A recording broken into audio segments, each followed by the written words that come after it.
Alors, sans plus tarder, je suis très content de souhaiter la bienvenue à notre première invitée pour ce soir. Lisa Casey est la propriétaire d'une shop est appelée The Painted Pineapple ici à Moncton. Elle spécialise au vendre la peinture pour des cabinets et des meubles. Aide les clients à réimaginer les choses pour que ces items ne soient pas jetés en faveur d'acheter du nouveau avec une expérience en art et design. Elle recouvre de nouveaux meubles, de vieux meubles et le donne une nouvelle vie. Je pensais que ce serait bon. Alors, Lisa, parle-nous de votre shop. C'est bon, merci de m'avoir invité. Alors, notre magasin, c'est une petite boutique sur la rue Barnacourt de Moncton et c'est notre sixième année en affaires. Essentiellement, quand vous rentrez, c'est dans une vieille maison. Alors, autre que les peintures, on a aussi une sélection de décors et des petits cadeaux, des petites choses pour inspirer. Avec notre peinture, on a une couple de marques de peinture qui sont reconnues à l'international. Elles sont vendues partout au monde. Très bonne qualité et qui est créée pour les meubles en particulier. Et le plus grand bénéfice ou le bonus qu'on peut offrir à nos clients, non seulement c'est vendre la peinture, mais le fait qu'on utilise la peinture nous-mêmes. Alors, on est des peintres. Alors, si vous rentrez, vous n'avez jamais fait un projet avant, on peut vous aider à vous aider du début jusqu'à la fin et tenir votre remède tout le long du processus. Alors, vous n'êtes jamais pris par vous-même. Vous ne savez pas pourquoi quelque chose ne finit pas comme vous voulez. Il y a de l'espoir pour une personne comme moi? Oui, il y a de l'espoir pour tout le monde. Il n'y a rien qu'un papier sablé pour corriger. Alors, qu'est-ce que j'aimerais faire? C'est vous montrer qui nous sommes, comment est-ce qu'on peut vous aider si que vous êtes intéressé le reconditionnement de vos meubles. Alors, on a une diapo ici. On va parler de notre shop et notre expertise que j'ai mentionné un peu. Ça, c'est la vue de l'extérieur du magasin. Et on parle de le reconditionnement des meubles, on se demande pourquoi qu'on voudrait même le faire. Il y a du monde qui pense que est-ce que c'est trop gros cette tâche? Mais souvent, nos pièces peuvent être, ça peut coûter moins pour reconditionner quelque chose que vous avez déjà au lieu d'acheter quelque chose de nouveau. Alors, regardez qu'est-ce que vous avez. Qu'est-ce que vous appartenez? Souvent, c'est mieux que ce que vous allez trouver sur le marché maintenant. Il y a beaucoup de matériaux de composites et pour des plus vieux meubles jusqu'aux années 1980, il y a beaucoup de choses qui ont été manufacturées au Canada. Il y a beaucoup de bonnes pièces de meubles. Vous pouvez vous exprimer avec la couleur, le style et vraiment créer votre meuble de rêve dans votre maison avec la peinture. C'est toutes des raisons pourquoi vous pourrez considérer à faire le reconditionnement. Il y a un qui est très important pour nous et Eco 360, c'est le fait qu'on ne met pas des choses dans les sites d'enfouissement. C'est qu'on veut les garder même un petit peu plus longtemps. On- c'est une société jetable aujourd'hui, c'est terrible. Et on le voit beaucoup dans le décor de domicile, les meubles et, euh, et les choses qui sont manufacturées de façon pas trop dispendieuse. On ne met pas trop de valeur sur ces genres de choses-là. Et parfois, on décide de faire entrer de nouveaux meubles dans notre maison, mais on essaie de ralentir ce cycle un peu. Essayer d'incorporer qu'est-ce que vous avez et ça va paraître frais et beau. Et c'est vraiment notre raison d'être.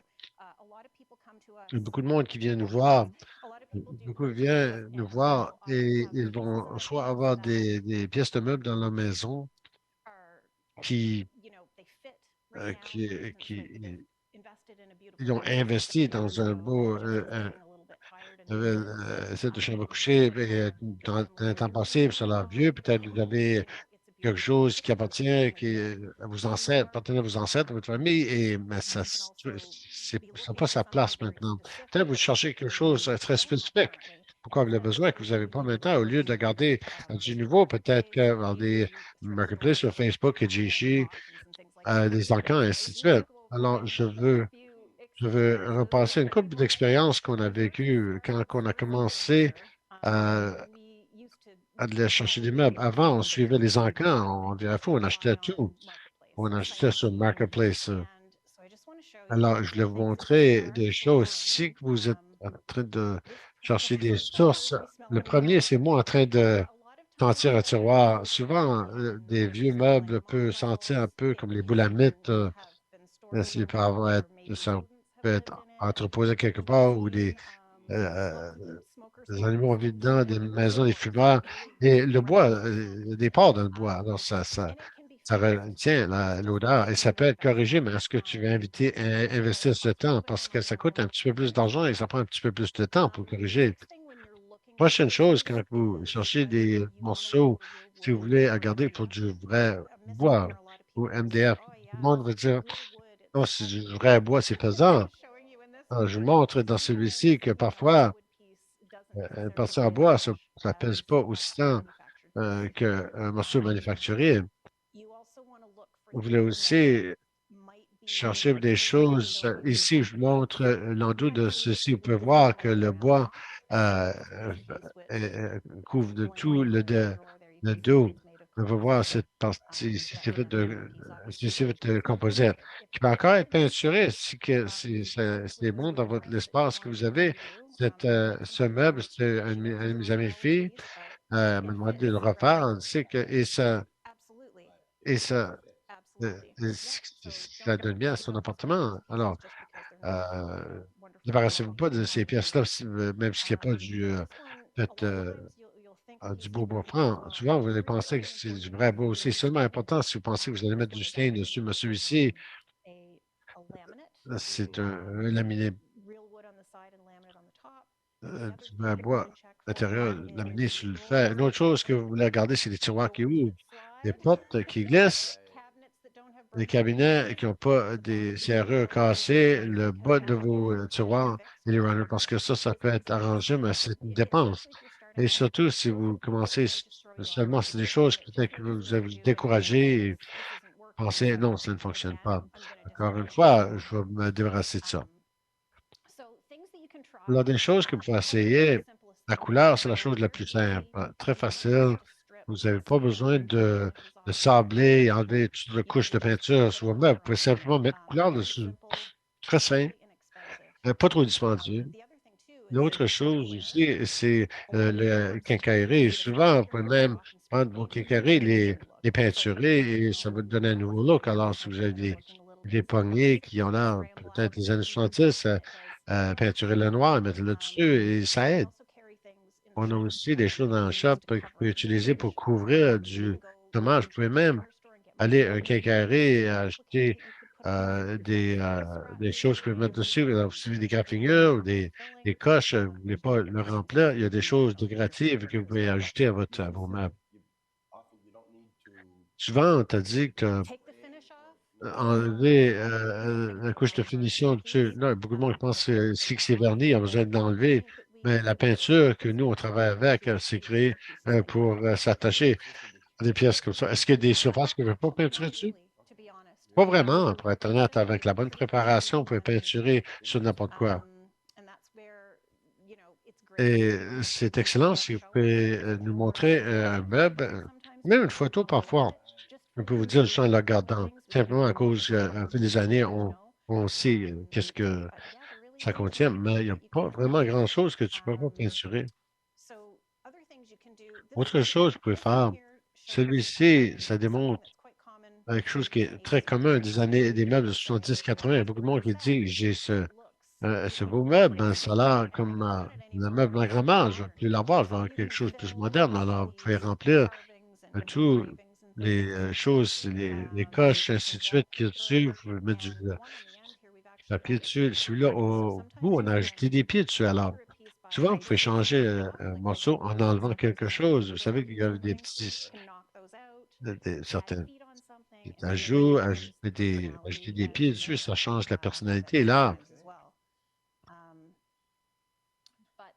ouais, la première chose que vous devez faire, alors pour revenir à ta question, que tu n'as pas besoin de sabler rien avant que la peinture va s'attacher, la première chose que vous avez besoin de faire, c'est de le nettoyer. Extrêmement, extrêmement important. Pas de différence, qu'est-ce que beaucoup de compagnies de peinture vont dire dans leur campagne de marketing, tu n'as pas besoin de rien préparer, tu veux juste mettre de la peinture dessus. Dans un monde idéal, si vous avez une peinture très propre, c'est correct, mais au moins, on aura besoin de la nettoyer. Et je vais vous montrer dans cette vidéo ici. Ceci, c'est un produit qu'on utilise. C'est une alternative TSP. Est-ce que vous avez jamais entendu TSP? Non.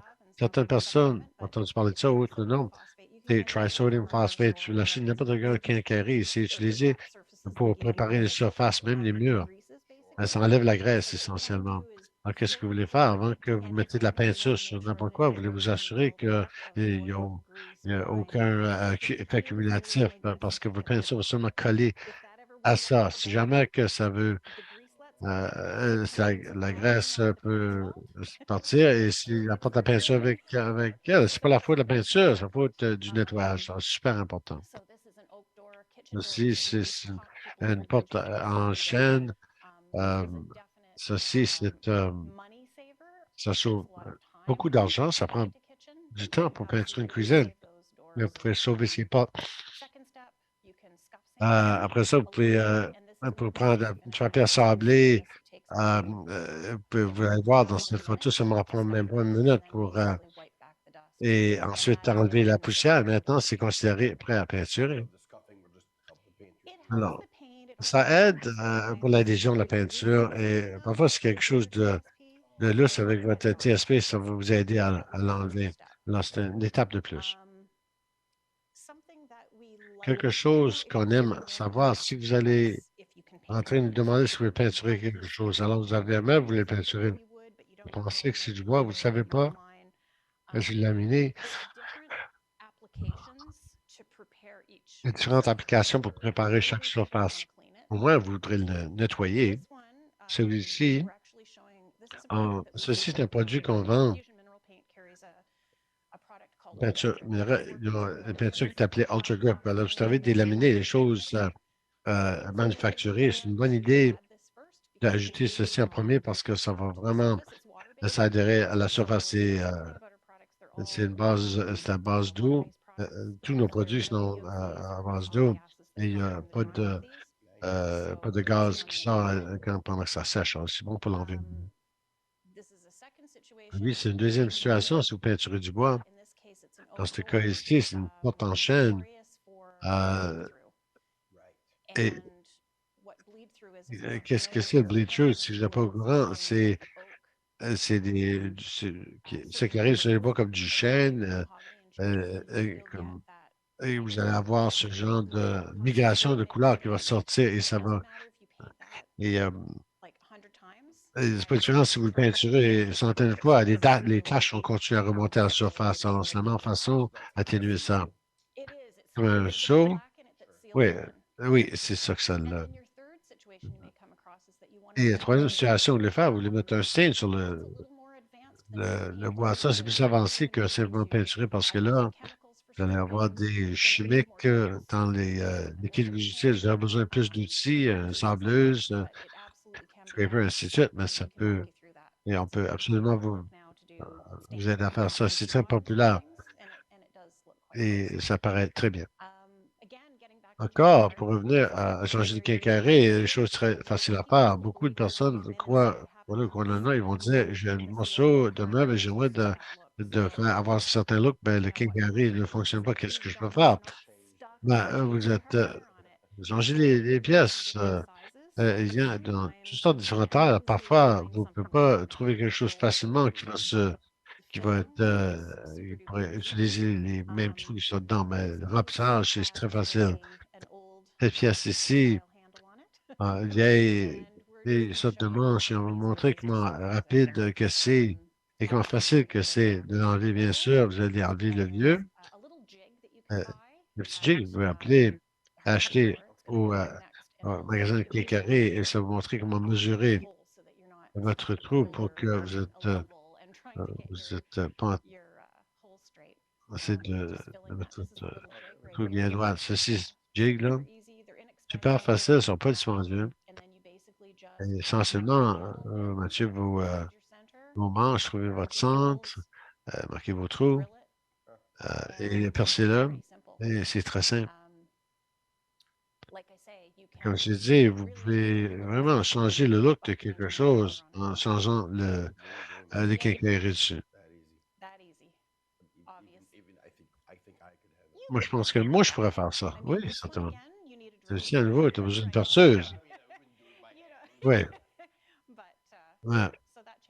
Ah, ça. Ça crée quelque chose de plus moderne.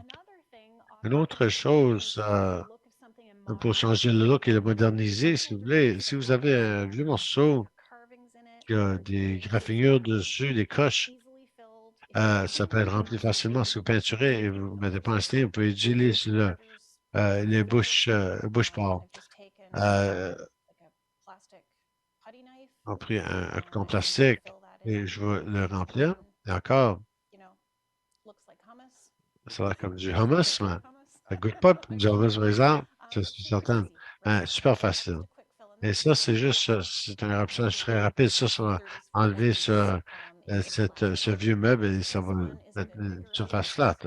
Surface plate. Ceci, c'est un vieux morceau, mais c'est un morceau de bois. Il y a du laminé qui est cassé sur le coin. Alors, je vais utiliser celui-ci. C'est un petit peu plus épais.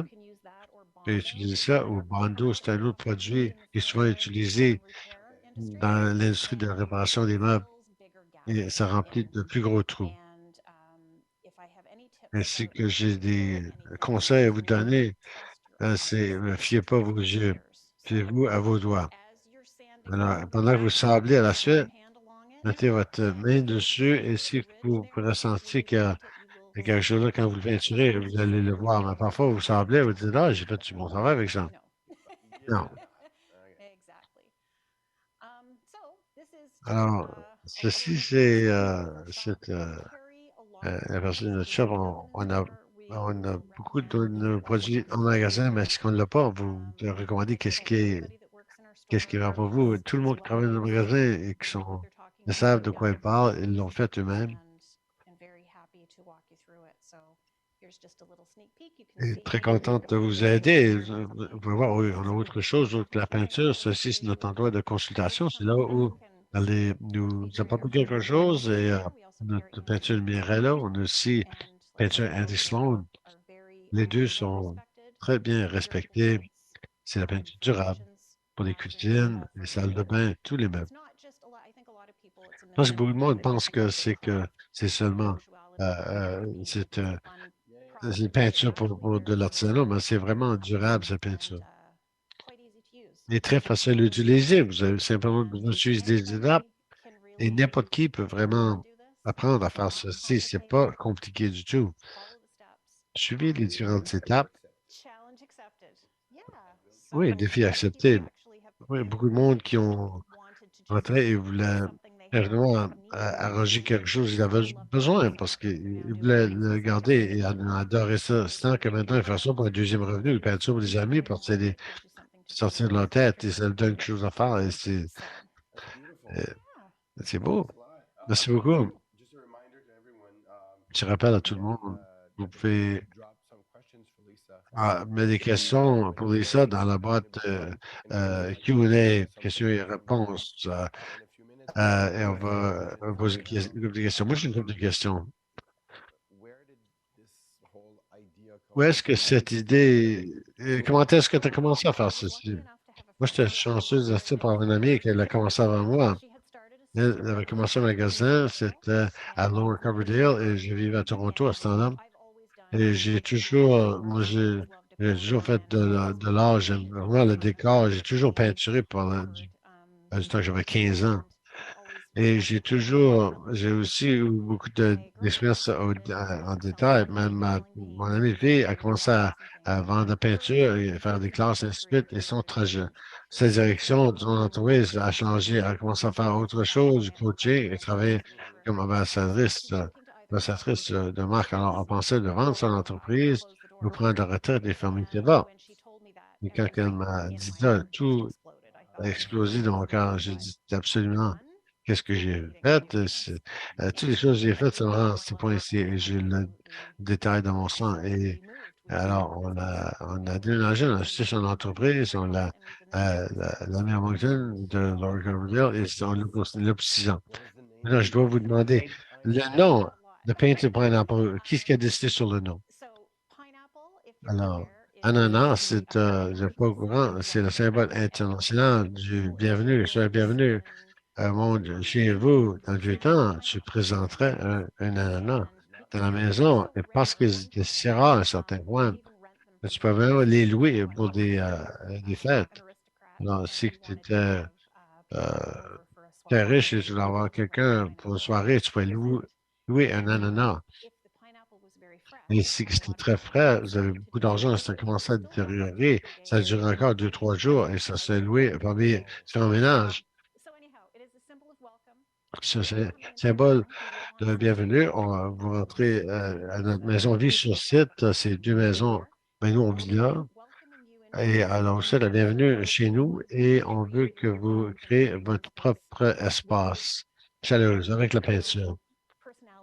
Exprimez-vous à travers les couleurs. Beautiful, thank you. I Excellent. have a question from a Une fellow question panelist. de Do you offer workshops est-ce que in ça ferait des creative ateliers pour les architecture? décors ou les meubles? On l'a fait dans le passé, on faisait beaucoup d'ateliers. Là, ça a arrêté quand le COVID a eu lieu, bien sûr. Et l'espace qu'on utilisait avant, maintenant, a été converti en autre détaillant. Alors, c'est une bonne question et je suis demandé ça chaque jour et je cherche à faire plus. J'ai besoin de trouver un deuxième endroit pour mentionner si quelqu'un a l'espace qui aimerait de me louer pour organiser ces ateliers. J'adore enseigner. Et le monde sont toujours si joyeux quand ils partent, ils ont créé quelque chose dans une courte Great période de stuff. temps. Well, Alors, I hope continuez de suivre. everyone finds that Je souhaite que specific Lisa trouve cet atelier espace. Merci beaucoup pour être focused ici on et pour nous donner de specific l'information sur cette façon de donner une nouvelle vie aux vieux appareils Lisa Casey. ménagères. Very Merci good beaucoup, to meet Lisa you. Casey. Vous pouvez Great visiter work sa with shop the painted à pineapple. Moncton, The Painted And with that, Pineapple, we'll move on to our l'ananas first peinturé. Maintenant, on va aller à notre VP deuxième panelist. invité ce soir. Renee Duhem is a Renée licensed repairist Duhem, and c'est une technicienne de réparation developed millions des of appareils ménagers. Il y a presque un design million de and personnes qui la suivent sur TikTok, creative Facebook et models Instagram, in du monde de repair partout. kits Elle demande from des any and conseils, all recipes. So BuzzFeed, we would like euh, to welcome ainsi de suite. Renee Alors, to our series. c'est pour ça qu'on l'a invité à notre série.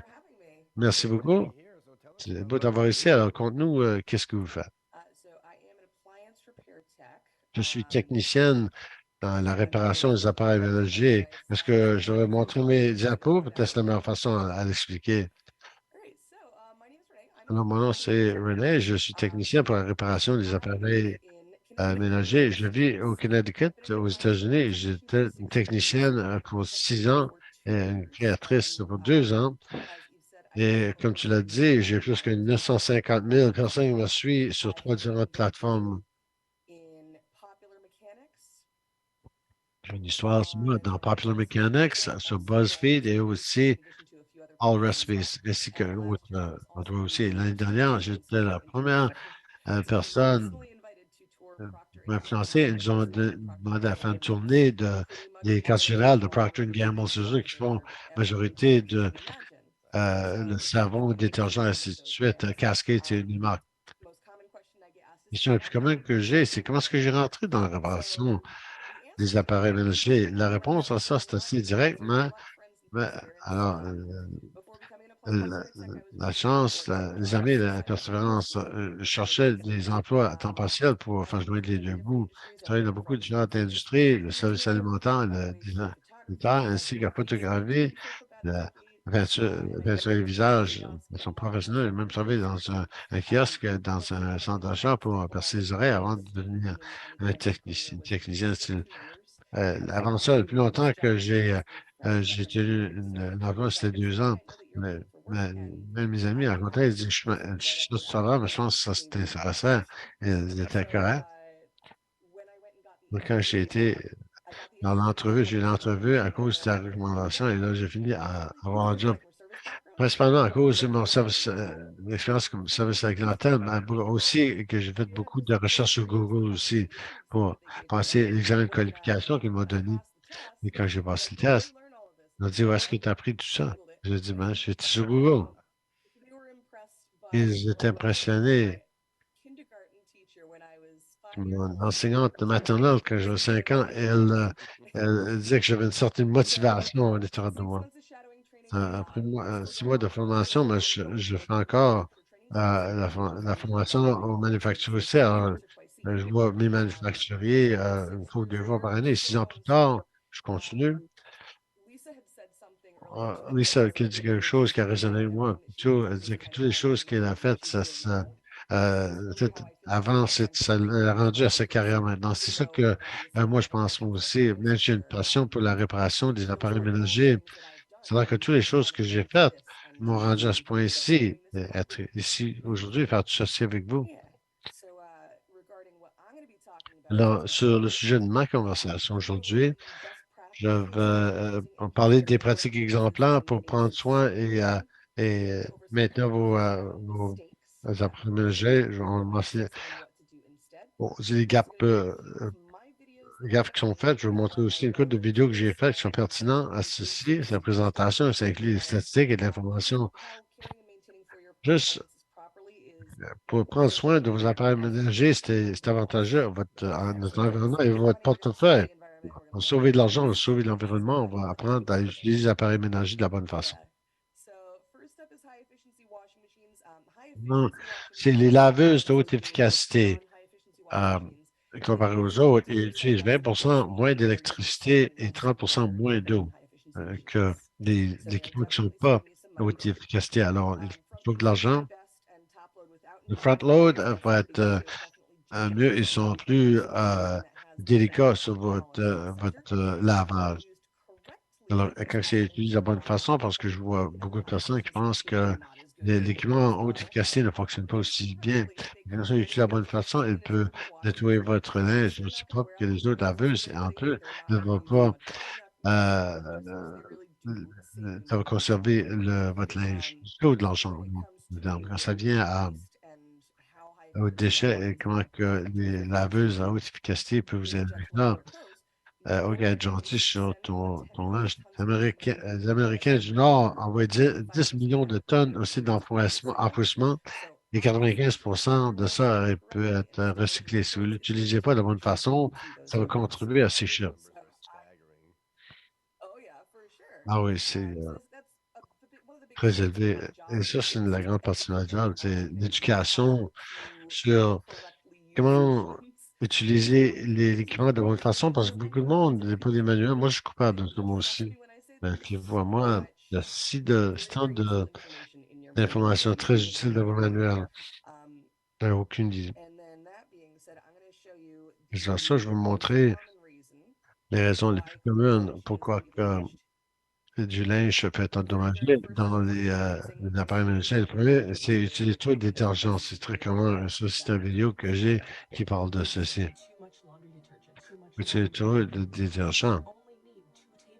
J'ai besoin de 2 cuillères à table. C'est René, je suis technicien de la réparation des appareils ménagers. Si votre laveuse est de haute efficacité, vous devez seulement utiliser du détergent HD. C'est extrêmement concentré. Les machines, c'est moins d'eau, donc pas besoin d'utiliser tant de détergent. Un petit verre comme ça. J'utilise moins de détergent. C'est- La machine ne sait pas si tu as utilisé le bon montant de détergent ou non. Alors, si vous utilisez trop de détergent régulièrement, ça va créer un effet cumulatif sur votre équipement. Et si que ça, soit que vous avez déjà un effet cumulatif dans votre équipe ou vous le surchargez, sauvez votre détergent et portez du linge beaucoup plus propre. Ça, c'est une de mes plus vieux vidéos. Moi, je pensais que c'était correct. Là, le gaffe le plus commun que le monde fait avec leur laveuse, c'est utiliser trop de détergent parce que tout le monde veut remplir ceci au top. J'ai entendu du monde me dire que je pense le plus, il y a quelqu'un qui disait qu'il utilisait 6. En faisant 6, ça, c'est beaucoup de détergent. Beaucoup de monde pense, comme je mentionné dans la vidéo, plus détergent veut dire plus propre. Mais ce n'est pas nécessairement le cas parce que votre laveuse n'a aucune idée si vous utilisez trop de détergent ou non. Alors, si vous mettez 6 gap après votre équipement, la machine va utiliser le même fondamental pour rincer, ainsi que même ce que vous avez utilisé comme 2 cuillères à table. Alors, ça peut faire de neige plus pas aussi vibrant et pas aussi beau. Ça pourrait aussi leur donner une odeur. Ça va faire votre laveuse se sentir aussi. Ceux qui se font faire avec tout le détergent, ils pensent que leur linge ne sont pas propres. Alors, ils utilisent plus de détergents parce qu'ils pensent que c'est pour ça que leur linge ne se nettoie pas. Et le problème continue jusqu'à temps qu'éventuellement, ça peut mettre des taches sur votre linge sale à cause d'une accumulation de votre équipement aussi, on va appeler. J'ai besoin de nous expliquer la raison pourquoi toutes ces choses arrivaient. C'est à cause de votre détergent qu'il utilisait. Alors, bien sûr, au lieu d'utiliser 6 tonnes de détergent, vous avez seulement besoin de 2 tables, 2 cuillères à table. Utilisez moins, ça va absolument nettoyer ton linge aussi bon que d'autres façons. Et aussi, l'odeur de détergent, c'est l'odeur de chose propre, mais c'est seulement beaucoup de parfum. Alors, si que votre linge sent rien du tout, ils sont propres. Vous pouvez toujours ajouter des choses, des différentes odeurs, si vous ajoutez des odeurs, mais si vous utilisez seulement le détergent, votre linge ne va pas sortir avec une odeur forte d'argent. Moi, il faut l'utiliser de mauvaise façon. L'autre danger que je vois, c'est le monde change leur euh, euh, si vous faites un mélange mixte, la photo que j'ai dans cette diapo, c'est absolument surchargé. Vous voulez seulement charger votre machine mi-chemin ou 3 quarts. Si vous mettez trop de charge dans votre machine, ça va causer des dommages prématurés. Si vous des charges mixtes, des jeans, des chemises, ainsi de suite, tout mis dans le même coffre.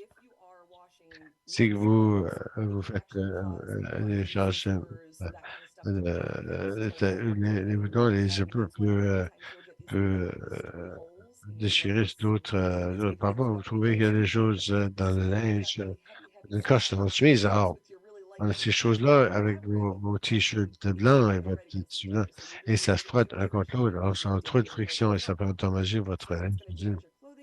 Ça va endommager votre linge. Vous pouvez euh, d'épuiser votre équipement vous-même. Ça peut mettre trop de stress sur toutes les parties de votre équipement, surtout les chocs, parce que quand vous avez fait une charge de lavage, ça peut être hors de balance. Alors, un peu comme les charges mélangées aussi, ça peut venir très rapidement. En plus, si vous savez, dans général, vous avez ceux-là, vous allez les rendre comme dans la vidéo qui vous explique exactement ce que je veux dire par ça. Pourquoi que ça arrive? Explique-moi pourquoi que ça arrive. Parce que maintenant, c'est venez, je peux vous dire exactement pourquoi vos êtres fait ça avec alors, la majorité des machines à lavage, la majorité du monde, l'agitateur dans le centre, et ça, ceci, des choses qui bougent le linge le château. Le monde pense qu'il y a deux types de laveuses. C'est laveuses que vous chargez en avant et ceux-là que vous chargez du top parce qu'ils ne sont pas pareils. Avec agitateur, ça bouge votre linge de gauche à droite. Celui-là, l'autre rentre et sort du centre pendant que la rotation est faite en bas. Le, L'eau fait comme ceci. C'est comme ça que je peux nettoyer les choses sans avoir l'agitateur dans le centre. Mais ça veut aussi dire si vous couvrez le centre avec du linge, ça ne fonctionnera pas. Parce que l'eau, c'est encore de faire ceci et votre linge est partout. Vous avez besoin de le charger avec comme une beigne avec un trou dans le centre. Autrement, ça va. Et là, encore ça, rien au début, ça. On va voir la couverte qui couvre le tout. Et c'est une chose commune qu'on voit quand le monde est en train de changer ce genre de laveuse de mauvaise façon. Et pour changer, je vous promets, je veux seulement parler des laveuses. Les laveuses sont les appareils ménagers qui sont mal utilisés. Pour que je charge, pas chargé assez, c'est mi-chemin à 3 quarts de charge. C'est un mi-chemin dans votre. Un petit peu plus que mi-chemin, c'est correct. Ne pas le remplir jusqu'au top, et vous ne pas le remplir comme un peu petit montant.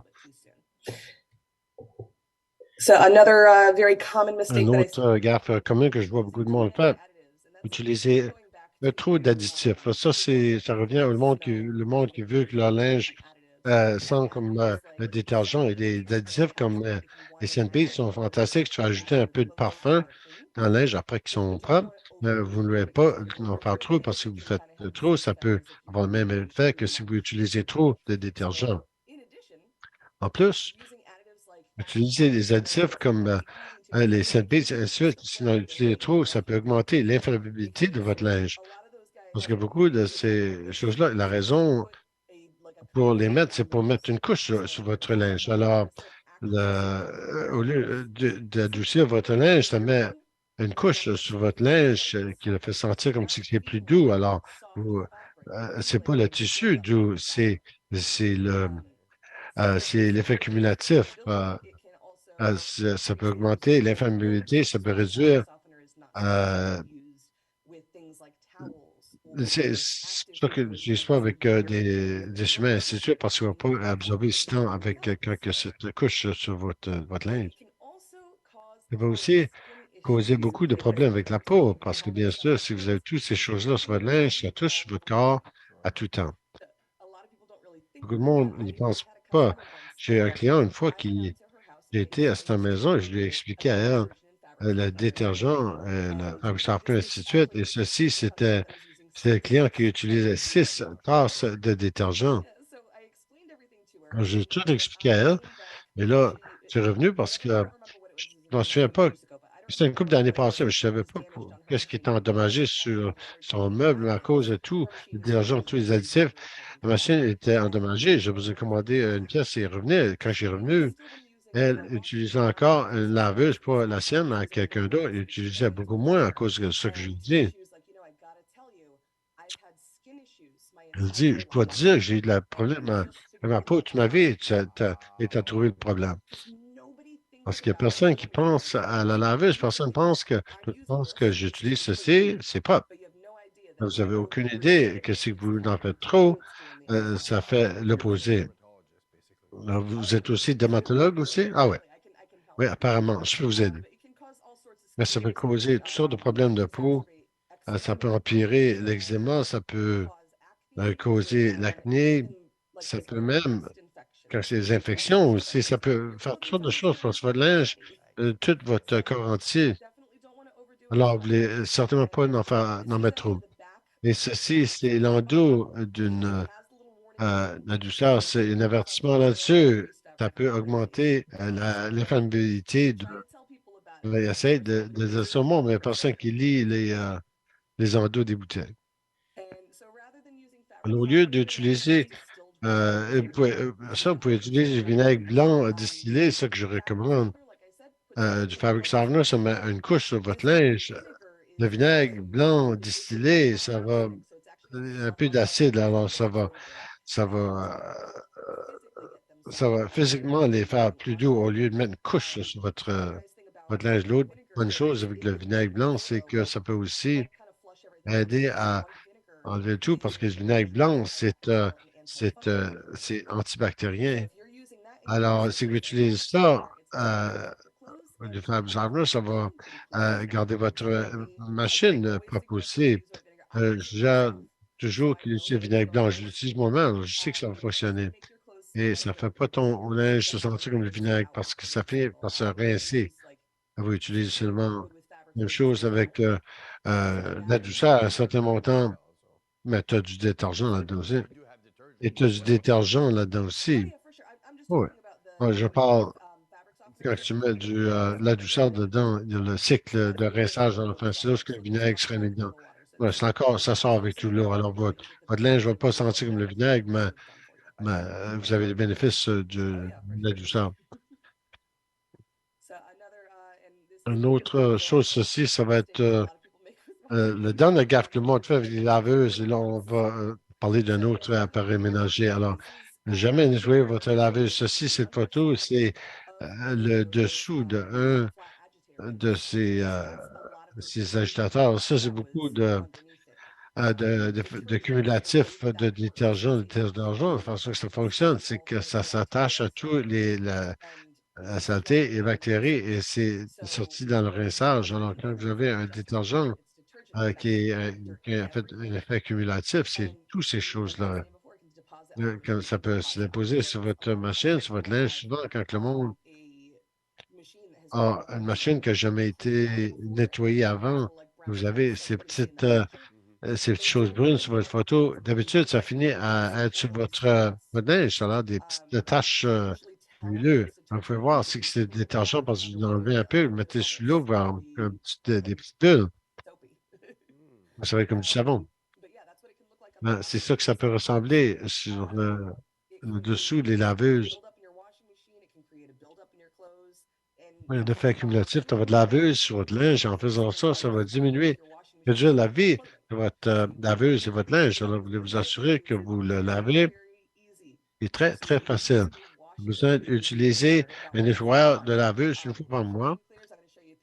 Je vais te montrer des photos de toutes sortes de différents qui sont très faciles à trouver, mais vous pouvez l'avoir en poudre, une tablette, pod, toutes sortes de différentes variétés. Parfois, c'est un liquide.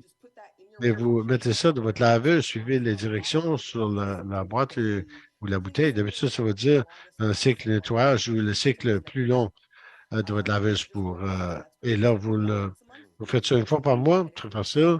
Mais si vous avez une laveuse qui charge en avant, il y a un filtre aussi que vous devrez nettoyer au moins une fois par mois. Toutes sortes de choses vont être prises à l'intérieur de ce filtre pour empêcher votre machine d'être de devenir bouchée ou de suivre ce filtre. Vous avez besoin de nettoyer. Autrement, ça va se. euh, alors, ça, c'est des différents types de nettoyeurs de laveuses.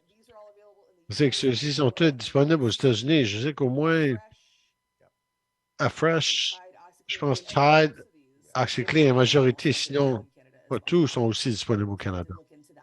Donc, j'ai vérifié ça. Beaucoup de ces marques aussi font des détergents de lessive aussi.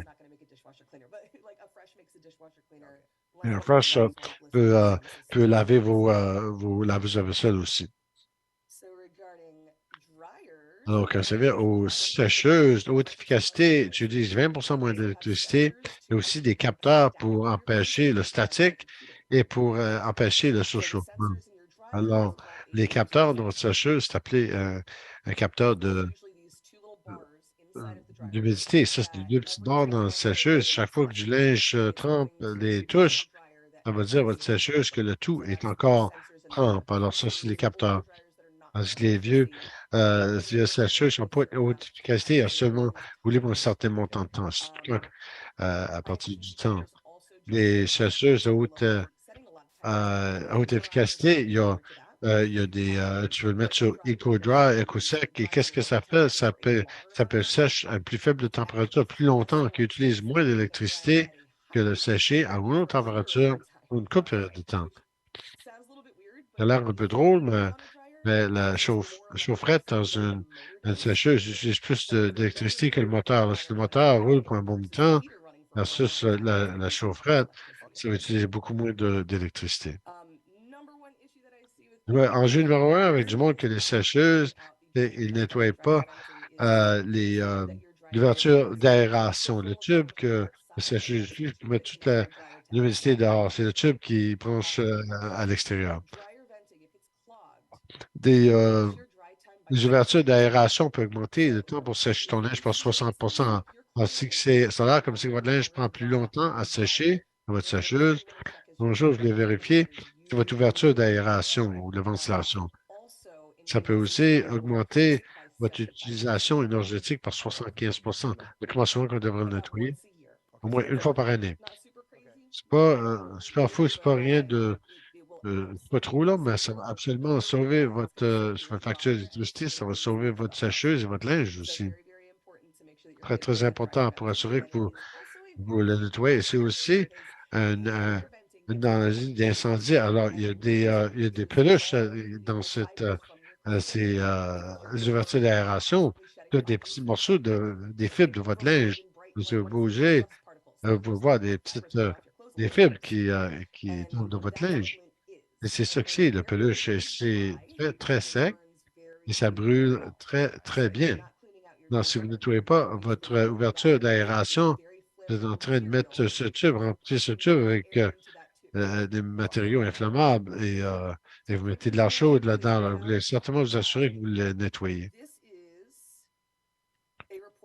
Ceci, c'est un rapport publié par l'Association de protection de l'incendie en juin 2020. Alors, ils ont trouvé qu'entre 2014 et 2018, 32 des feux des sécheuses, c'est parce qu'ils n'ont pas nettoyé l'ouverture d'aération et enlever le peluche. Qu'est-ce que j'ai trouvé intéressant aussi, c'est que 27% dit que c'est une faillite mécanique, mais ça, c'est à part que les faillites électriques. Alors, la faillite mécanique, c'est une enjeu physique. Et souvent, si votre sécheuse n'est pas bien nettoyée, entretenue, ça peut créer une faillite mécanique dans les parties de la sécheuse. On dit que 32% des sécheuses, c'était parce qu'ils n'ont pas nettoyé, mais ce 27%, c'est absolument partie de ça. C'est relié. Ils sont reliés, ces deux-là. Et ça met l'emphase sur l'importance de bien nettoyer. Les feuilles de sécheuse. Les feuilles de sécheuse, je vous mentionne ça aussi, mais les feuilles de sécheuse, même idée que du Fabric Softener. Et j'ai des alternatives à ces choses-là, mais à ces feuilles de sécheuse, la même idée. Il devient très chaud et ça fond des choses dans le feuille et ça se dépose sur votre linge. Même genre d'idée. Non, ça- c'est comme un faux frais. Oui, beaucoup de monde aime cette odeur et je peux comprendre ça, mais on a des produits tels comme des Scent-Beads ils sont conçus pour. Vous n'avez pas besoin d'utiliser des feuilles de sécheuse, ces genres de choses-là. Bonjour, votre technicien de réparation des appareils ménagers. C'est l'intérieur d'une sécheuse qui n'a pas de ventilation. Regardez comment de peluche qui est là. Ça, c'est un grand danger d'incendie. Regardez jusqu'à la fin, je vais vous dire, montrer ce que je veux dire. Faites une charge de neige par semaine, vous devez nettoyer ou remplacer votre ouverture d'aération au moins une fois par année. C'est long, engagez un professionnel pour assurer que vous n'endommagez pas. Aussi, pour assurer que ça ne se chauffe pas, vous voulez que c'est un petit coup vers l'extérieur de la maison et rien pour les empêcher la sortie. Euh, on va allumer ce peluche. en s- Et fiez-vous à moi là-dessus. Les peluches sécheuses s'allument très facilement et brûlent pour un bon bout de temps. Beaucoup de peluches dans votre feu, ça peut prendre le feu et ça peut faire. Et, et vous devez le changer à chaque cycle. Excellent, excellent photo, dessin du feu. Oui, haute technologie. Alors, bien sûr, pas gérer les effets cumulatifs de vos peluches, ça peut créer des problèmes d'incendie. Et celui-là à droite, c'est un filtre. Alors, ça, c'est un filtre de peluche que le monde n'a pas réalisé qu'il a besoin d'enlever. Alors, pour toute la vie, cette machine, ça n'a jamais été vidé. Alors, le peluche, c'est chose numéro un que le monde s'en occupe pas ou ils sont pas au courant. Et j'ai mentionné ça plus tôt avant qu'on était en direct aujourd'hui, mais j'avais un client plus tôt aujourd'hui. Ce vidéo, j'ai montré l'intérieur de la sécheuse. Mon client aujourd'hui, c'était exactement la même situation. Là, à l'intérieur de leur sécheuse, c'était complètement rempli de peluches. Et leur enjeu, c'était pas qu'ils ne nettoyaient pas la ventilation, mais il y a beaucoup de. C'est plié de beaucoup de. Ça fait, et c'est ça que le monde doit s'occuper de ça. Vous ne voulez pas que votre ouverture d'aération soit plus que 35 pieds de long. C'est ça que la recommandé. Vous voulez que c'est aussi temps de. Que ça plie aussi le moins d'occasions possible. Alors, cette aération que j'ai vue, c'était 90 degrés. Là même, ça a chuté 90 degrés, 90 degrés, 90 degrés. Ça s'entend. C'est comme un gros U. Ça peut retenir de l'eau, ça peut retenir des peluches, ça peut retenir toutes sortes de choses. Mais votre sécheuse ne pourra pas ressortir le tout. Alors, super, super important que vous preniez, vous occupez de ça. Si vous ne gérez pas le peluche, c'est un danger d'incendie, bien sûr. Ça va augmenter le temps pour sécher et ça va surchauffer votre machine. A dryer is squeaking, which is like a really common trope in movies and Donc, TV. si votre sécheuse fait un certain bruit, ça, c'est le poulie de la sécheuse. Il y a ça commence à faire du bruit. D'habitude, quand c'est surchauffé. Et ça, c'est le premier signe que vous devriez d'avoir quelqu'un regarder votre sécheuse qui va faire un peu de bruit. Si vous ne nettoyez pas le peluche, ça peut aussi affecter la machine aussi. Alors, ça va pas seulement augmenter le temps que ça prend pour sécher le linge, ça peut endommager les pièces de votre machine aussi. Alors, remplacez et nettoyez une fois par année. Assurez-vous que vous enlevez la peluche entre chaque charge de linge. Votre filtre, c'est la bouche de votre sécheuse et si votre sécheuse peut respirer, elle peut sortir toute l'humidité. Alors, si vous ne visiez pas le filtre de peluche, ça vous prend plus longtemps la prochaine fois que vous faites une charge parce que les peluches cachent les crans. Un autre, comment c'est pour comprendre, vous pouvez voir une pointe, un petit une chose vert. Ça, c'est les bords de capteurs que j'ai mentionné tantôt. Pas toutes les sécheuses ont l'ensemble de la même chose, mais c'est ça qui le ressemble sur ce modèle en particulier. Alors, euh, d'habitude, la majorité des sécheuses vont avoir par temps, c'est sèche pour un certain montant de temps et c'est tout. Pour ignorer le capteur, si vous en avez un, ça va faire sécher pour aussi longtemps que vous dites qu'il devrait le faire. Mais le problème avec ça, si vous n'allez pas assez de temps, à la fin du cycle, vos linge ne vont pas être sèche. Ou si vous faites pour trop longtemps, quand vous enlevez toute l'humidité de votre linge, et c'est super, super sec. C'est comme ça que vous avez du statique. Alors, pour éviter le statique, vous voulez essayer de sécher votre linge juste assez jusqu'à temps qu'ils sont secs au lieu d'être très, très, trop secs. Alors, les capteurs des sécheuses, ça fait ça pour vous. Comme j'ai dit, chaque fois que du linge trempe, touche ces capteurs, ça laisse la sécheuse savoir si quelque chose le corps trempe ou sec. C'est pour ça que souvent, vous allez voir, si vous avez une sécheuse haute efficacité, et tu peux voir les minutes là-dessus, ça va commencer en disant un certain nombre de minutes, mais ce chiffre pourrait changer durant le cycle parce que c'est une estimée, tout simplement. Tandis que ça s'aperçoit que les choses sont plus sèches que c'est supposé être, alors ça va enlever quelques minutes. Ou si votre aération est bouchée, peut-être ça va ajouter des minutes et vous pouvez voir le chiffre augmenter. Mais vraiment, moi, je vais visiter le monde. Parfois, ils vont dire les chiffres sautent partout, ma machine est brisée. Je dis non, ça fait ce que c'est supposé faire. J'imaginais pas les jours. Mais c'est juste supposé faire ça? Oui. Les machines commencent à être plus intelligentes que nous ces jours-ci. C'est ça le problème. Alors, si vous ne comprenez pas comment que les capteurs fonctionnent, bien sûr, ça peut causer une pauvre performance. Vous ne savez pas ce que les minutes sont en train de faire si vous faites des jeans et des t-shirts ensemble et tous les t-shirts touchent le capteur et les jeans ne touchent pas. Votre sécheuse veut dire que le tout est sèche avant que c'est vraiment fini. Donc, les jeans prennent plus longtemps de sécher que des t-shirts, n'est-ce pas? Si vous voulez faire une charge à mélanger, c'est mieux le faire par temps au lieu de avec le capteur. Ça peut aussi endommager votre linge. Parce que si vous faites des charges mixtes, des jeans, des t-shirts ensemble, peut-être que ça va rouler trop longtemps. Si c'est trop longtemps, ça peut endommager votre linge parce que vous pouvez les surchauffer. On peut aussi vous forcer à avoir des appels de service qui sont pas de ça. Souvent, comme j'ai dit, je vais visiter le monde simplement pour leur dire que tout fonctionne très bien. On a mal compris comment c'est supposé fonctionner. Alors, c'est pas de mettre des charges mélangées. Je peux garder le même pesé du tissu ensemble. Pas besoin de faire une charge de tous les jeans, tous les t-shirts, mais si tu peux garder tous les culottes ensemble, disons. Tous vos jeans et vos culottes du Nord, c'est la même chose. Ils sèchent à même niveau.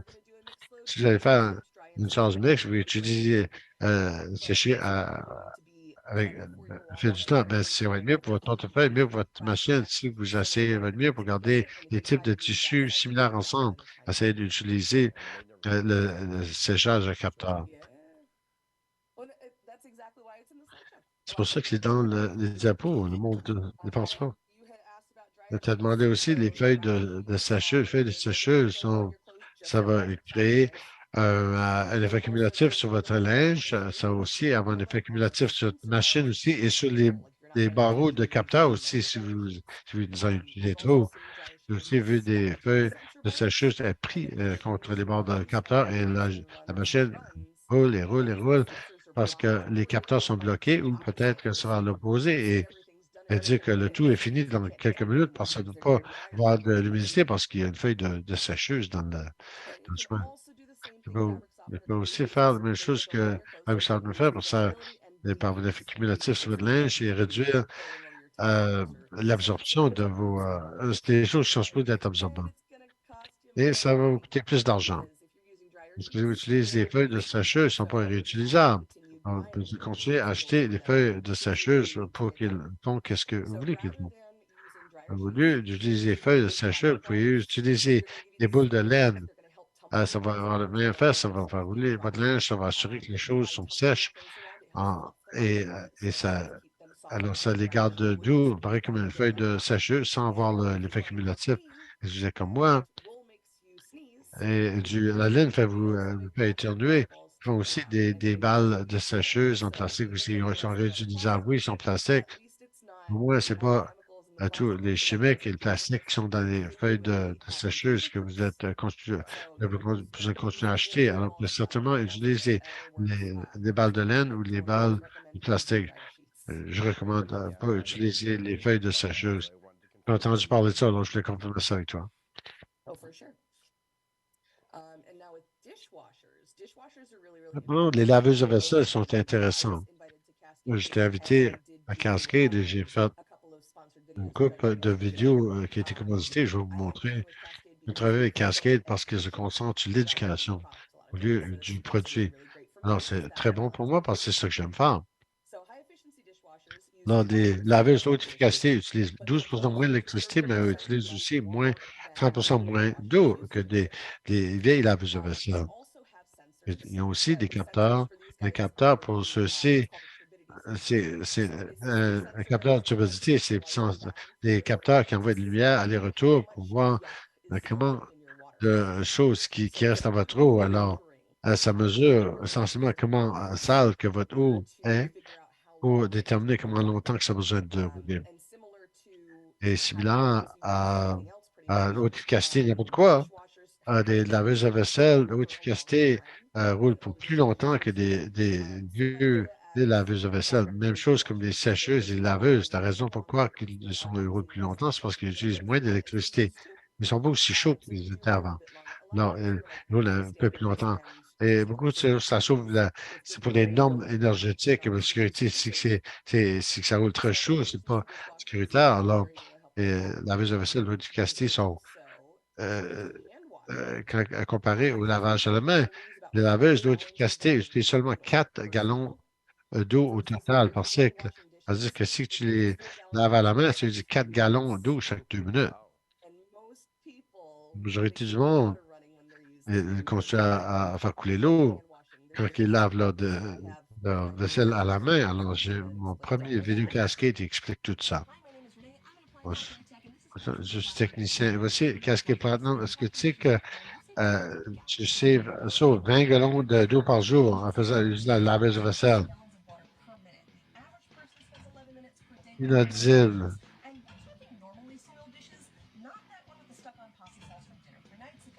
Inaudible.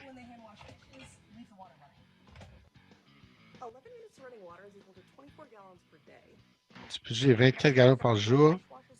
Dans des laveuses de vaisselle utilisent moins de 4 gallons d'eau par cycle. C'est parce que votre laveuse de vaisselle va utiliser un petit montant d'eau et circuler cette eau et rincer l'eau sale ensuite.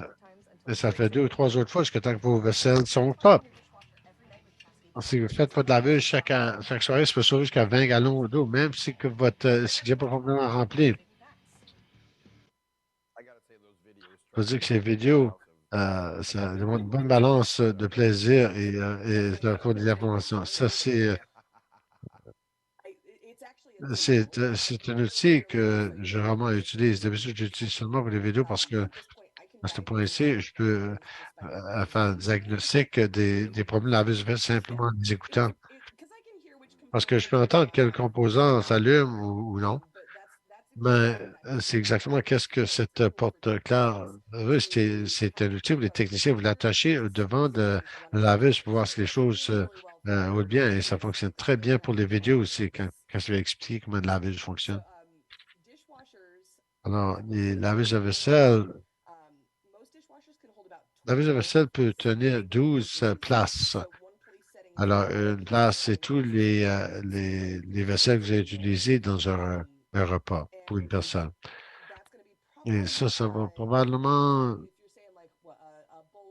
disons, un bol, une assiette, une fourchette, un couteau et un verre, disons. Ça, multiplié par 12, c'est ça que votre laveuse à vaisselle peut faire. Et les laveuses de vaisselle peuvent utiliser ça en utilisant seulement 4 gallons d'eau. Alors, disons, ça prend en moyenne 15 à 20 minutes pour laver à la main. Alors, si vous laissez l'eau couler pendant que vous lavez, c'est environ 30 gallons d'eau que vous utilisez au lieu de 4. Vous mettrez 113 litres. C'est beaucoup. Ça va aussi utiliser beaucoup d'électricité pour chauffer l'eau parce que vous utilisez l'eau chaude, du moins que vous utilisez l'eau très froide pour laver votre vaisselle, mais la majorité du monde ne le fait pas. Vous utilisez l'électricité, gaspillez beaucoup d'eau. Les laveuses à vaisselle vont utiliser beaucoup moins et ça va être mieux. Alors, 12 places, c'est environ 4 gallons dans une laveuse à vaisselle. Les laveuses à vaisselle prennent plus longtemps, mais ça va avoir plus de propriétés, moins d'efforts, moins d'eau et moins d'électricité.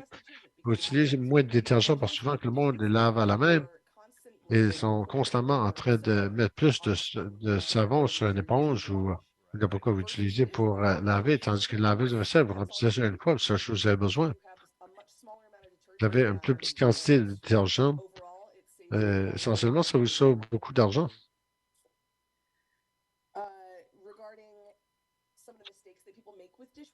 Les gaffes que le monde fait avec la laveuse de vaisselle, maintenant qu'on sait qu'utiliser une laveuse de vaisselle sauve plus d'argent, c'est mieux que laver la main, mieux pour l'environnement. On parlait comment est-ce que vous pouvez mettre les maintenant et les utiliser. L'enjeu le plus commun, ça va être pas utiliser Rinseaid. Aussi, c'est mon deuxième vidéo cascade sur Rinseaid et qu'est-ce que c'est, qu'est-ce que ça fait. Tu n'as jamais eu des verres qui ont sorti de votre laveuse avec encore trans parce que vous n'utilisez pas Rinseaid comme Cascade Power Dry Rinseaid. Alors, qu'est-ce qui est Rinseaid? Une fois que la laveuse enlève la nourriture sur vos assiettes, et ça les aide à sécher mieux. Ça empêche les taches en utilisant un phénomène scientifique appelé le stress marronnier. Essentiellement, un petit montant de Cascade Rinseaid, ça se mélange avec l'eau dans votre laveuse et ça aide l'eau à enlever de vos verres. Puis que l'eau tombe plus facilement, ça sèche plus rapidement et c'est super brillant. Les gens, Cascade Rinseaid est super facile, vous le remplacez une fois par semaine pour préparer. C'est le bouchon. Si vous savez, vous le savez. Regardez le lien dans ma bio pour en savoir plus. Comme j'ai mentionné dans la vidéo, Rinseaid, ça réduit la tension de surface de l'eau. D'habitude, l'eau veut coller à vos verres. Quand le monde dit que mes verres sortent avec des taches dessus, ce qui arrive, les minéraux dans votre eau, une fois que l'eau est évaporée et sèche, les minéraux restent sur le verre. Le Rinseaid va vous aider à sécher votre vaisselle plus rapidement. Et ça va aussi empêcher les taches. Alors, très, très important que tout le monde utilise Rinseaid. Et presque chaque fois que je sors à un ménage où le bonhomme dit que la sécheuse ne sèche pas les vaisselles, presque chaque fois, c'est parce que le monde n'utilise pas Rinseaid. Je viens noter. Je sais que beaucoup de monde fait la même chose. Un autre, le gros, c'est rincer vos vaisselles d'avance. Vous n'avez pas besoin de laver vos vaisselles avant que vous lavez vos vaisselles. Alors, si que vous êtes en train de rincer vos vaisselles, ça peut confondre les capteurs. Le capteur qui voit comment le casque que vous avez dans l'eau, ça peut confondre le capteur. Parce que le capteur va passer de choses dans l'eau, c'est que vous rincez le tout. Alors ça peut mettre la moitié des vaisselles un petit peu sale, la moitié correcte. Ça peut causer de drôles de choses, comme de ne pas pouvoir savoir comment est-ce que ça va fonctionner. Du détergent, c'est des enzymes. C'est ça qui est dans votre ventre pour vous aider à digérer de la nourriture. Et le détergent, il y a ça aussi. Alors, il y a pas assez de choses sur vos vaisselles pour manger. Ça va commencer à manger sur autre chose, qui veut dire des pièces dans votre sécheuse. Vous ne voulez pas rincer vos vaisselles. Au lieu de rincer, vous voulez juste enlever la nourriture qui est plus gros qu'un grain de riz. J'ai un grain de riz parce que les trous dans les choses qui arrosent, d'habitude, c'est la taille d'un grain de riz. dans n'importe quoi de cette taille ou plus gros, vous voulez l'enlever et le mettre dans une poubelle et le reste, laisser le reste là-dessus. Ça va aider votre sécheuse, votre laveuse à laver beaucoup mieux. Ça a l'air drôle, mais c'est comme ça que le capteur fonctionne. Un autre très gros similaire à tous les autres appareils ménagers, comme nettoyer votre laveuse de vaisselle. Si vous ne le lavez pas, ça peut faire sentir mauvais. Tout le monde, c'est ça. Ça peut aussi remettre la nourriture sur vos vaisselles et ça va aussi créer un effet cumulatif, comme les laveuses à linge. Même idée, si vous voulez, si vous ne nettoyez pas la laveuse, les choses qui finissent à rentrer dans la laveuse restent en place et ça va commencer à détruire des choses, laisser des choses sur vos vaisselles, ainsi de suite. Là, vous voulez avoir un nettoyeur de laveuse de vaisselle une fois par mois et la majorité de laveuses de vaisselle a des filtres dans la pompe. Si vous ne savez pas où est-ce que c'est, vous pouvez toujours aller sur Google et écrivez le numéro de modèle que vous avez et ils vont vous montrer exactement où ce filtre se trouve et comment le nettoyer. Comment souvent qu'ils vous suggèrent de le nettoyer. Alors, super important que vous nettoyez toutes les machines à laver quand ça vient au congélateur. Personne, en moyenne, numérique du Nord, crée entre 1300 et 3000 $ de gaspillage de nourriture chaque année. Et il y avait un sondage qui a été fait euh, dans un journal de recherche. Alors, dans ce sondage, les participants ont acheté l'épicerie et ont été demandé comme deviner comment qu'elle a consommé versus gaspillage avant que les choses qui sont sorties ici. Les participants du sondage s'attendaient à manger 97 de la viande dans le congélateur, mais ont seulement mangé environ la moitié. Parce qu'elle a mangé 94 des légumes, consommé seulement 44 Pensez qu'elle a mangé 71 des fruits, 20 produits laitiers, mais a fini seulement 40 et 42 respectivement. Et bien sûr, vos yeux sont plus gros que le ventre. Beaucoup de monde gaspille beaucoup de nourriture. Alors, un des plus grands facteurs là-dedans, c'est oublier que la nourriture est dans le congélateur. Parce que je sais que moi, je suis certainement coupable de ça, mais je ne peux pas vous dire tous les jours ce qui est dans mon congélateur maintenant. Mais si vous savez qu'est-ce qui est dans le congélateur, ça va vous aider à ne pas gaspiller autant de cette nourriture. Parce que vous savez qu'est-ce qu'il y a dans vos congélateurs. Vous savez comment longtemps que c'est là. Mais, mais si vous ne le voyez pas, vous n'y pensez pas. D'habitude, vous pouvez sûrement savoir que c'est là quand vous pouvez le sentir. Non, si vous remplissez à la capacité au congélateur, ça peut arriver, vous ne pouvez pas tout voir.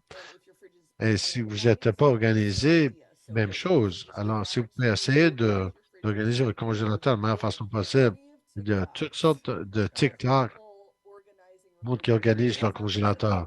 C'est quelque chose que moi, personnellement, que je fais, ce n'est pas le genre de contenu que je crée, mais c'est tant de choses, c'est tant de ressources en ligne. De vraiment bonnes idées comment organiser vos congélateurs pour que vous puissiez accéder à le tout, voir tout. C'est plus organisé, prévoir, surtout, et vous vous en souvenez que si vous avez cette nourriture. Alors, je sens que vous n'allez pas gaspiller beaucoup.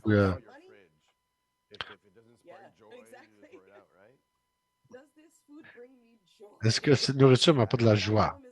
Mon problème, c'est que j'adore la nourriture. Je dis oui, oui, ça me fait de la joie. Moi, je vais finir par garder le tout. Moi, je sais que c'est là parce que je regarde qu'est-ce qu'il y a dans mon congélateur de temps en temps. Alors, vous voulez essayer de garder votre congélateur organisé du bien que possible. Vous voulez aussi garder environ 75 plein. Alors, 75 même chiffre que des laveuses entre mi-chemin et trois quarts, c'est mieux. Si vous en avez trop dans votre congélateur, vous n'allez pas pouvoir trouver tout et ça va aussi réduire la circulation d'air dans votre congélateur. Il y a l'air circule à travers le congélateur pour assurer le tout demeure à la même température. Si vous avez trop dans votre congélateur, vous devez empêcher la circulation d'air. L'air froid ne peut pas se rendre à tout. Parce que le congélateur, trop dedans, vous avez un problème où ça ne se refroidit pas assez. Aussi, si vous avez, c'est pas assez chargé, pas trop de nourriture là-dedans, le congélateur, l'air ne retient pas le froid trop bien. Puis la seconde, vous ouvrez la porte, il n'y a pas trop de nourriture là-dedans, tout l'air froid va partir.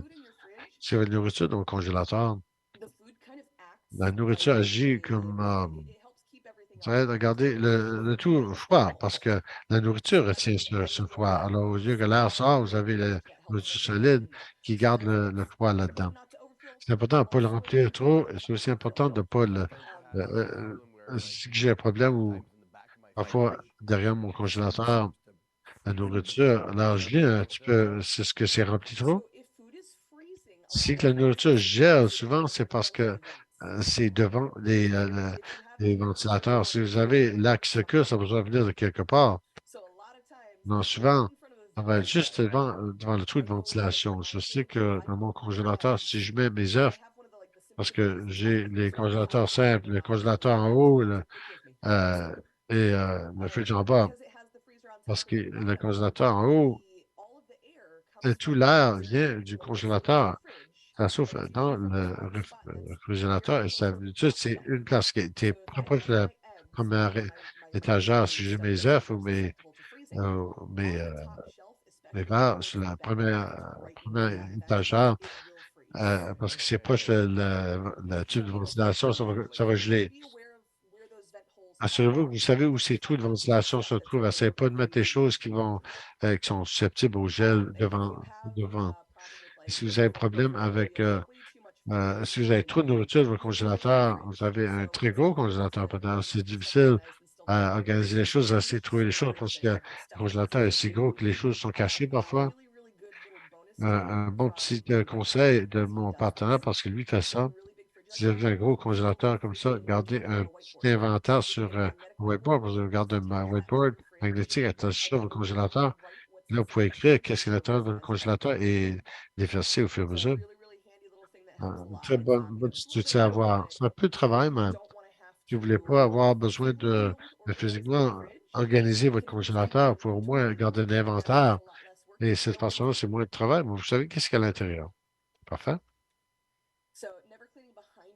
Ne jamais nettoyer derrière votre congélateur, c'est aussi un gros. Souvent, beaucoup de ces choses-là, si ça fait avec le nettoyage, mais nettoyer des choses, ça fait une différence dans beaucoup de cas. Si vous ne nettoyez pas la chose derrière votre congélateur, c'est ça qu'on appelle les coils derrière le congélateur. Ça, c'est la partie chaude de votre congélateur. Donc, si vous avez de la poussière là-dessus, votre congélateur a besoin de travailler trop fort, utiliser beaucoup d'énergie pour maintenir la température froide.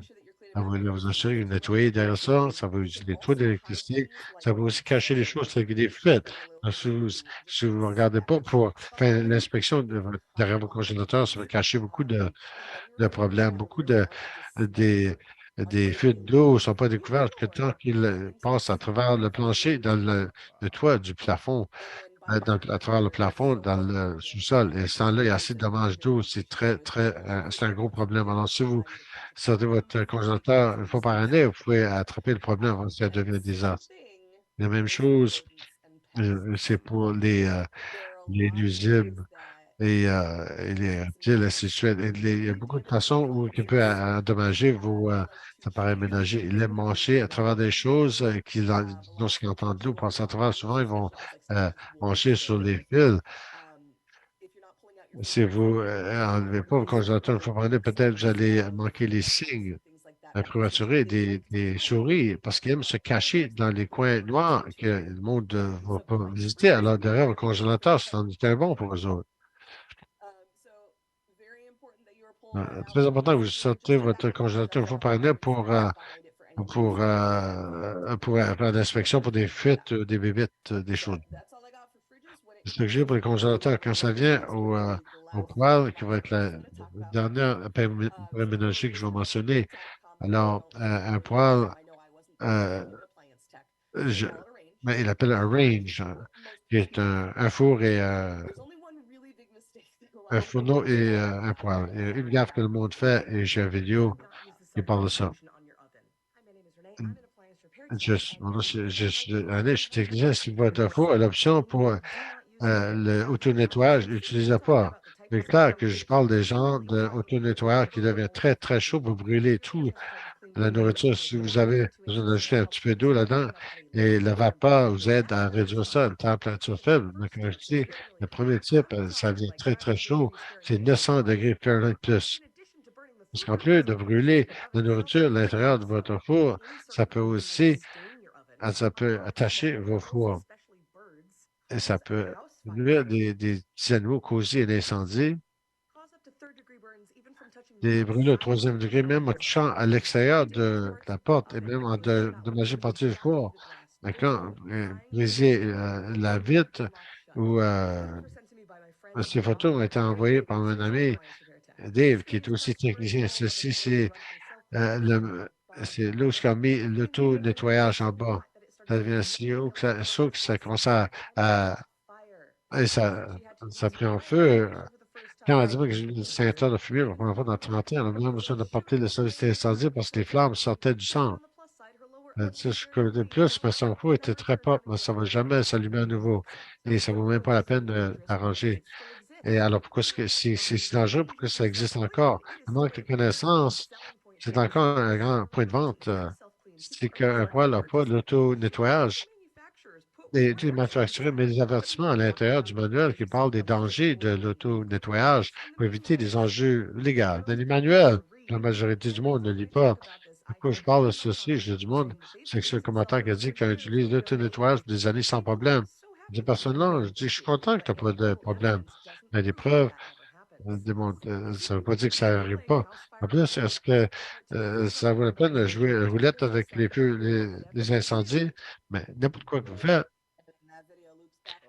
et cette vidéo revient pour dire, n'utilisez pas le tout nettoyage de votre four. Moi, j'utilise ça beaucoup. Il y a beaucoup de monde l'utilise parce que c'est une option sur votre four et vous le gardez propre, vous pensez que vous faites la bonne chose. Ça, c'est l'exception de moi dire que vous besoin de lire votre manuel, puis vous, votre manuel, ça, c'est l'exception de tout nettoyage parce que j'aime pas ça du tout. Je connais pas de technicien qui aime ça non plus. Quand ça vient à des vacances comme l'Action de grâce et Noël, ainsi de suite, ça, c'est l'appel numéro un qu'on a. D'habitude, une semaine ou deux avant ces jours fériés, parce que ces personnes-là sont en train de nettoyer leur four parce qu'elles ne veulent pas que leur four paraît mal pour parenté qui vient le visiter. Lorsque ça surchauffe, il y a un petit capteur dans votre four. Son rôle, c'est pour voir si la température devient trop haute. Et l'auto-nettoyage, d'habitude, ça vient si chaud que si le capteur déclenche, et si le capteur est déclenché, d'habitude, ça va soit couper le pouvoir de votre four ou ça va le barrer.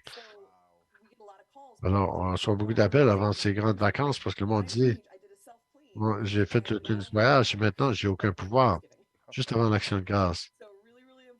Ah, très, très important. Je ne vais pas faire l'auto-nettoyage. Je sais qu'à la fin de cette vidéo, je vais parler des alternatives. J'ai une méthode alternative. Ça vient l'auto-nettoyage, bien sûr, des gros, à cause des incendies, ça peut aussi endommager des parties du four. Alors, ça utilise beaucoup d'électricité aussi. Le cycle auto-nettoyage, ça utilise environ 8 kW d'électricité, l'équivalent utilisé dans le four pour un mois. C'est beaucoup d'électricité pour la rendre si chaud que ça. Ça peut aussi créer des vapeurs, le monoxyde de carbone qui peut causer des problèmes de santé pour l'humain. Dans le manuel, ça dit, assurez-vous que vous faites ça dans une salle ventilée. Je vous dis dans le livre comment dangereux que ça peut être. En juste les directions qu'ils vous donnent. Ça a le potentiel de tuer des petits animaux aussi. Surtout les oiseaux. Les manuels vont dire, gardez des oiseaux de différentes pièces parce qu'ils ont des petits poumons. Alors, nous, on peut prendre un peu des vapeurs qui sortent de ça, mais un oiseau avec les petits poumons ne peut pas vraiment gérer ça. Souvent, les animaux domestiques comme des petits chiens, et ainsi de suite, soit qu'il y a eu des problèmes de santé à cause de ça, ou ils sont décédés.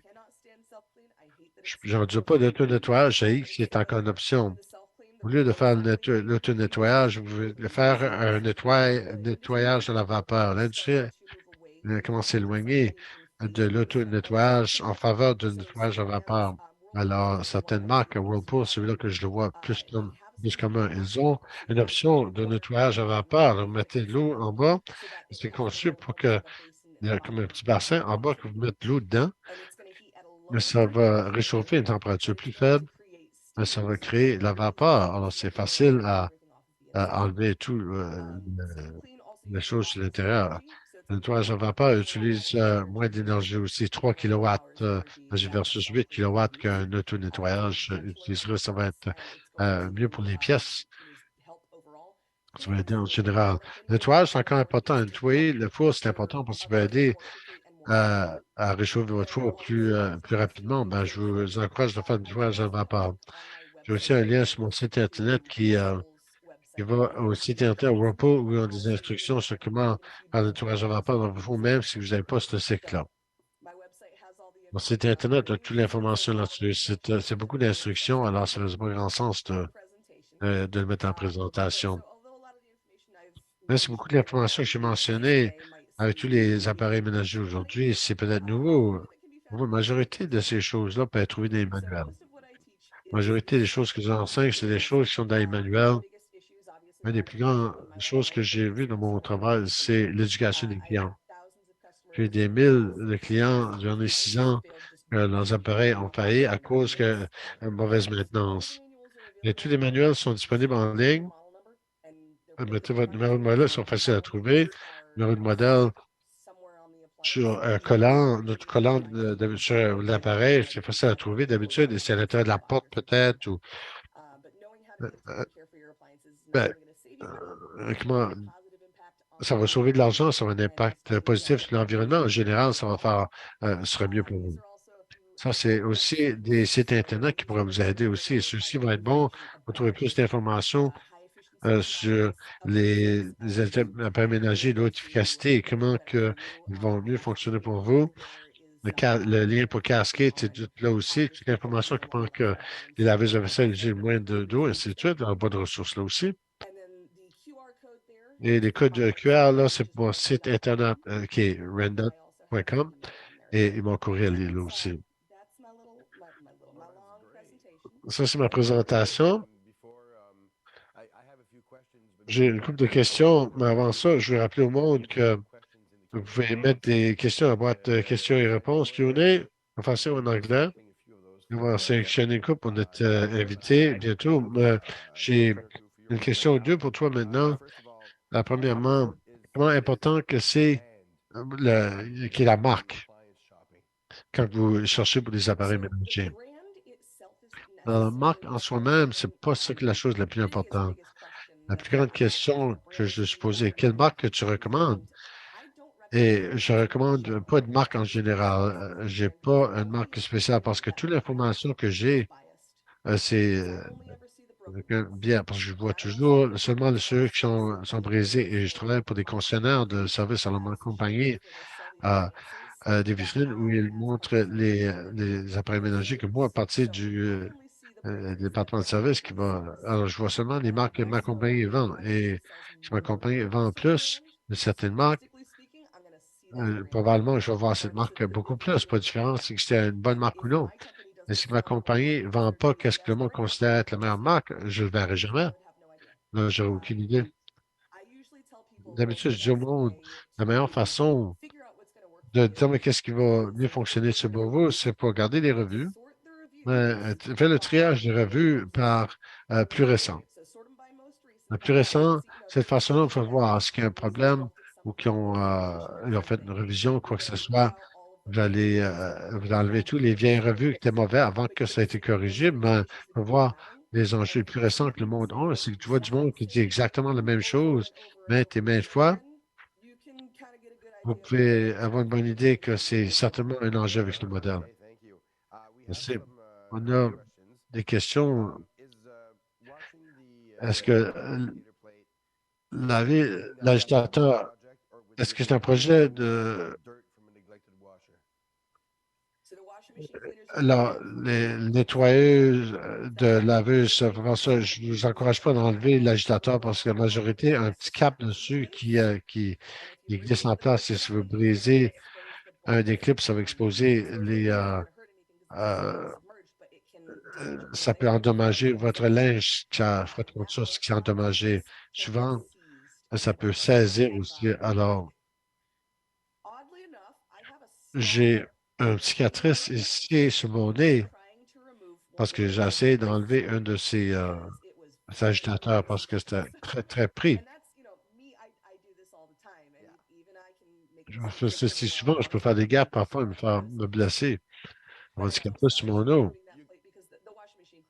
la- les laveuses, René peut irait bien avec cette cicatrice. Nous, on ne peut pas. Une autre question, est-ce que les nouveaux laveuses, c'est juste une protection pour les capteurs, disons, avec le pad d'électricité? Ça va être plutôt dans la maison. Ils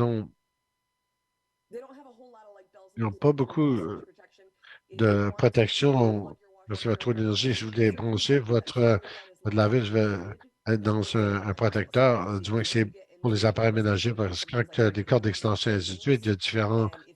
Il y en a un qui n'est pas bon pour les appareils ménagers, ça ne va pas vous aider, mais brancher vos appareils ménagers dans un protecteur d'électricité, ce n'est pas une mauvaise chose. Comment écologique que c'est, Rinseaid? Le Rinseaid ne reste pas sur vos vaisselles. Vous avez l'aspect écologique, j'ai besoin d'utiliser ça un peu, mais Rinseaid, mais seulement une coupe de gouttes de chaque stick. Et ça se mélange avec l'eau. Non, ça reste dans l'eau elle-même, mais pas sur les vaisselles, parce qu'encore, ça débarque immédiatement des vaisselles. Ça ne met pas une couche sur les, les vaisselles. Ça mélange avec l'eau pour assurer que l'eau ne colle pas aux vaisselles. Encore, merci beaucoup, René, pour cette information très utile pour entretenir, bien utiliser les appareils ménagers pour assurer qu'ils fonctionnent plus longtemps pour nous et sauvent de l'énergie et élonger leur vie. Alors, merci beaucoup, René. Encore une fois, merci à René pour se joindre à nous de Connecticut. Merci aussi à Alicia Casey pour être avec nous.